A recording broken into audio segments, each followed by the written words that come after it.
वधीक ख़बरुनि ऐं अपडेट्स जे लाइ असांजे चैनल खे सब्सक्राइब कयो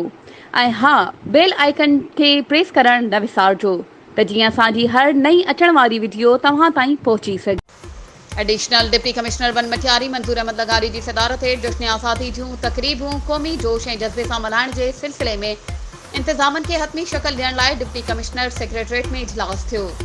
गॾिजाणी में लाॻापियल ऑफिसरनि खे हिदायत कई वई त जश्न आज़ादी जूं तक़रीबूं वधीक मौसर तरीक़े सां मल्हाइण लाइ ख़ासि उपाउ वरिता वञनि, जंहिं लाइ इंतज़ामनि खे जल्द खां जल्द मुकमल कयो वञे।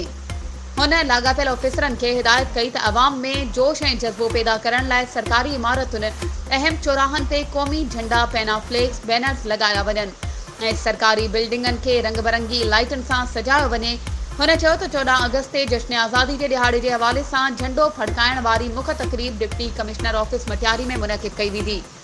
एडिशनल डिप्टी कमिश्नर वन समूरनि लाॻापियल इदारनि खे हिदायत कई त हू जश्न आज़ादी जे मौक़े ते पंहिंजी ऑफिसनि में क़ौमी झंडो फड़काइण जूं तक़रीबूं मुनक़िद कनि ऐं तालीम खाते जा ऑफिसर इन हवाले सां स्कूलनि में तक़रीबूं मुनक़िद कराइनि। इजलास में additional deputy commissioner 2 Syed Junaid Shah, district health officer doctor Nazir Malla, assistant commissioner Matiari Adeel Ahmed Soho समेत तालीम, सेहत, police, provincial, buildings, roads, social welfare, public health engineering,